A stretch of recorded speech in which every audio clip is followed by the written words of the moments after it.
Hello everyone, Gyandeep अकॅडमीमध्ये तुम्हा सगळ्यांचं पुन्हा एकदा स्वागत आहे। ही आपली भूगोल वैकल्पिक विषयाची डेली आन्सर रायटिंग सिरीज आहे आणि या आन्सर रायटिंग सिरीज मध्ये डेली आपण सकाळी टेलिग्रामला क्वेश्चन पोस्ट करतो आणि संध्याकाळी त्याची उत्तरं समजून घेतो। असाच एक प्रश्न आज आहे, लघु टिप लिहायची आहे अपक्षरण पृष्ठावर। एक डायरेक्ट सिलेबस मध्ये टॉपिकच आहे इरोजनल सरफेसेस किंवा अपक्षरण पृष्ठ।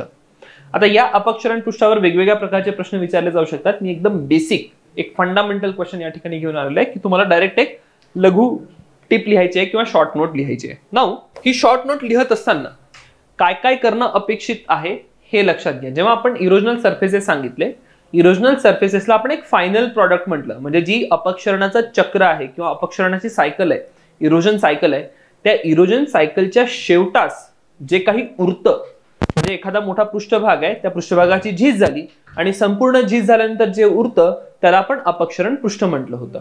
मग उत्तरामध्ये तुम्हाला फक्त एक सिंपल डेफिनेशन विचारली आहे का?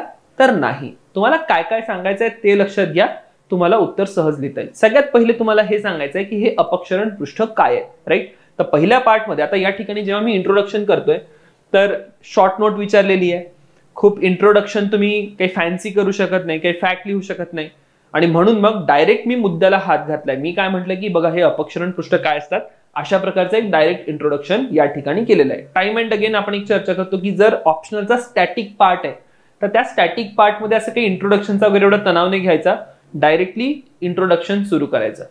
सो मी या ठिकाणी इंट्रोडक्शन मध्ये लिहिलंय की हे अपक्षरण पृष्ठ काय आहेत। त्या अपक्षरण पृष्ठांना प्लेनेशन पृष्ठभाग पण म्हटलं जातं।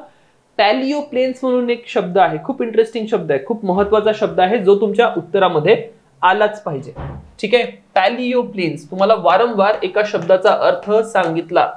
पॅलिओ जुने, प्लेन्स मैदान आहे, तर खूप जुनी निर्मिती आहे, कारण की अपक्षरण पृष्ठ जेव्हा निर्माण होतात खूप कालखंड लोटतो, खूप झीज होते, त्यानंतर जो उरलेला भाग असतो तो असतो अपक्षरण पृष्ठ। आणि मग ज्यावेळेस मी ऑप्शनलचं उत्तर लिहितोय त्या ऑप्शनलच्या उत्तरामध्ये ही जी टर्मिनॉलॉजी आहे, हे जे शब्द आहेत, हे शब्द अत्यंत महत्वाचे ठरतात, राईट? सो या ठिकाणी पॅलिओ प्लेन्स हा शब्द तुम्ही हायलाइट करा की यांना प्लेनेशन पृष्ठभाग म्हणतात किंवा पॅलिओ प्लेन्स म्हणतात।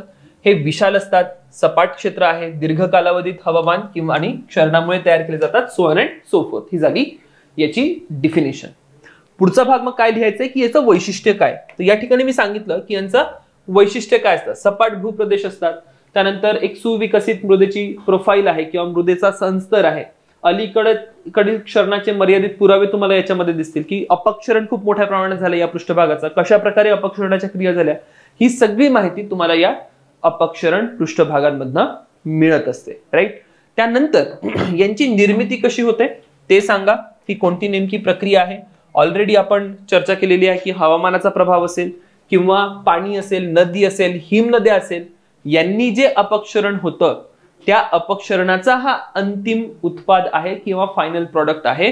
अशा प्रकारची यांची निर्मिती तुम्हाला या ठिकाणी स्पष्ट करायची आहे। या निर्मितीमध्ये मी या ठिकाणी एक स्टेटमेंट दिलंय की तयार होणारा विशिष्ट प्रकारचा क्षरणीय पृष्ठभाग प्रबळ क्षरण बलावर अवलंबून असतो। अपक्षरणाची प्रक्रिया जशी होत आहे त्यानुसार तो अपक्षरण पृष्ठ गुणधर्म अंगीकारेल किंवा त्याचे गुणधर्म कसे असेल। जर हिमनदीने उपक्षरण केलेलं आहे तर वेगळे गुणधर्म आहे, जर पाणी किंवा नदीने हे अपक्षरण झालेलं आहे तर वेगळे गुणधर्म आहे, राईट? तर मुद्दा या ठिकाणी निर्मिती जेव्हा मी सांगतोय तर हे पण सांगितलं की निर्मिती कशी होते आणि त्यानंतर हे पण सांगितलं की प्रत्येक घटनेनुसार किंवा प्रत्येक बहिर्गत कारकानुसार जी अंतिम उत्पाद आहे, फायनल प्रॉडक्ट आहे, दॅट विल बी डिफरंट, तो वेगळा आहे। नाउ उदाहरणं या ठिकाणी दिलेली आहेत, क्लासमध्ये पण सांगता सांगता मी तुम्हाला बरीचशी उदाहरणं दिलेली आहेत की कशा प्रकारचे अपक्षरण पृष्ठ असतात। मी फक्त दोन या ठिकाणी उदाहरणं दिली आहेत, बरीचशी उदाहरणं आहेत, ठीक आहे? पिनी प्लेन्स आहे, पीडी प्लेन्स आहे, पॅन प्लेन्स आहे, अल्टिप्लेनेशन सरफेसेस आहे,